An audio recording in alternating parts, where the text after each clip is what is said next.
Hello guys, welcome to this new video on Python, and in this video we are going to see how you can print asterisk C pattern in Python programming.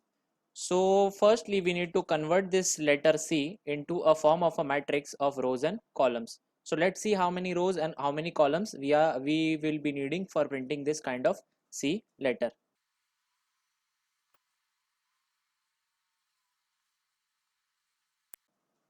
So in total we will be requiring 7 rows and 7 columns, which will be ranging from 0 to 6, and we need stars only at the position of this column number 0. Then we need stars at the position of row number 0, and we need stars at position of row number 6. But whenever you are printing the star, you should note that we need to leave this space here as empty, because this stands for spaces. And let's see how it is done. So for replicating each and every row and column, we will be using two for loops in Python. So we'll give for the row first in the range of 7, then we give for the column in the range of 7. Firstly we write the if and else condition, where else at which positions we actually need the stars. So we need stars at column number 0, so we write call is equal to 0, or row is equal to 0, or row is equal to 6. At this position we need a star, so we write print, and it should be continuous, so we write end. If star is not printed, in that place we need a empty space, so we write print end.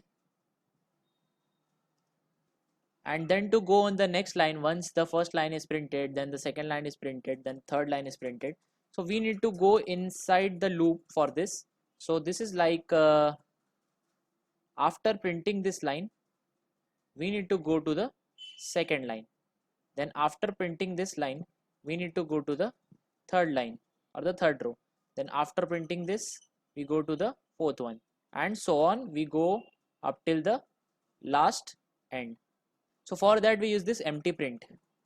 So let's run this. So we are getting a somewhat C like figure of stars, but we need to eliminate this extra stars that we have. So for that we will be giving some conditions. So we write for the column as and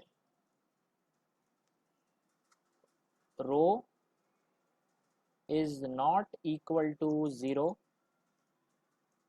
and row is not equal to 6.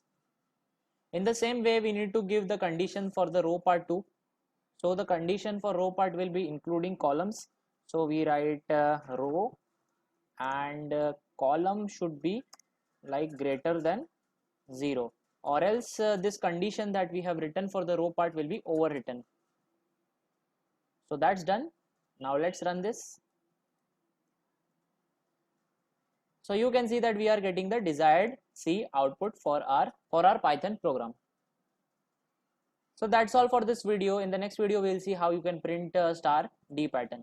If you have any doubts regarding this video, feel free to write in the comment section, and if you like my work, please do hit the like, share and subscribe button.